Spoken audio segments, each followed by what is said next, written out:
the voltage across the inductor of this figure is given by V of t is equal to L times the derivative of I of t.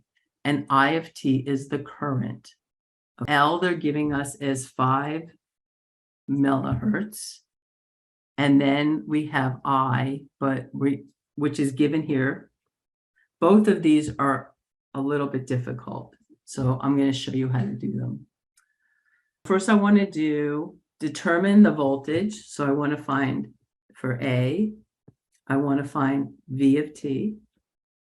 And V of t is equal to L times the derivative of I of t, dt. But I need to find the derivative of I of t first.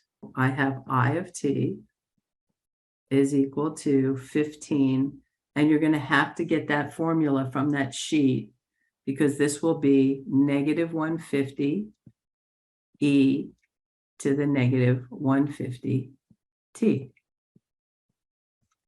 This is the derivative of that function.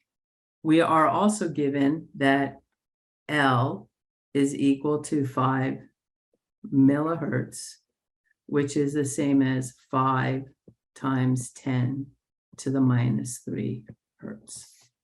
I can find V of t. Let's just write it down. So V of t is now equal to 5 times 10 to the minus 3.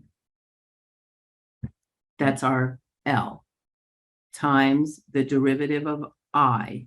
So that's 15 times minus 150 is minus 225 e to the negative 150 t divided by 1,000 e to the minus 150 t. So this should be 11.25 e to the minus 150 t. That's my voltage.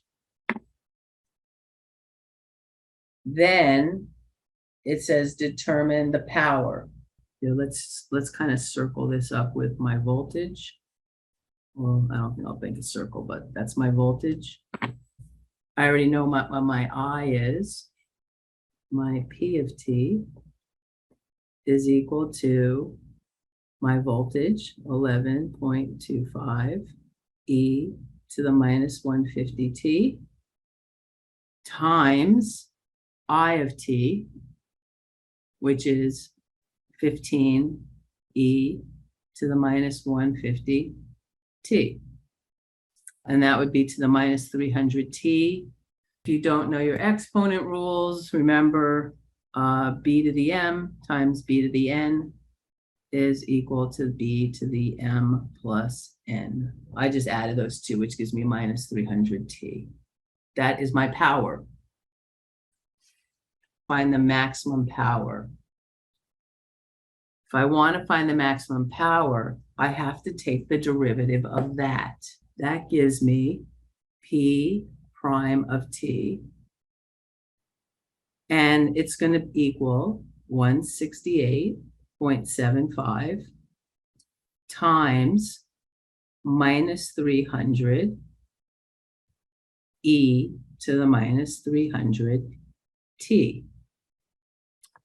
And that equals negative 50,625 e to the minus 300 t.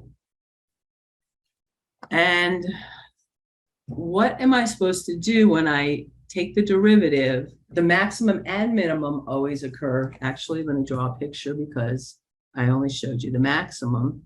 But if I have a picture that looks like this, notice how the maximum has a horizontal tangent line, and so does the minimum. When I set this function equal to 0, it does not look like that, by the way. I need to set it equal to 0 after I take the derivative so that I can find my t, my time when that happens. I'm going to set this equal to 0. And then I can divide both sides by this big negative 50,000, right? Which just gives me 0 equals e to the minus 300 t.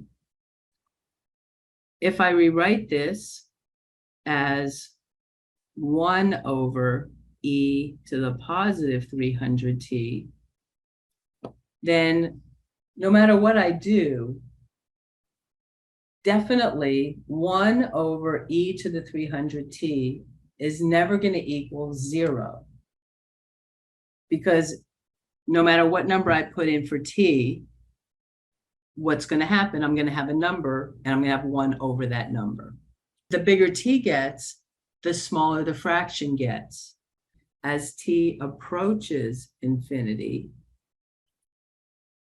p of t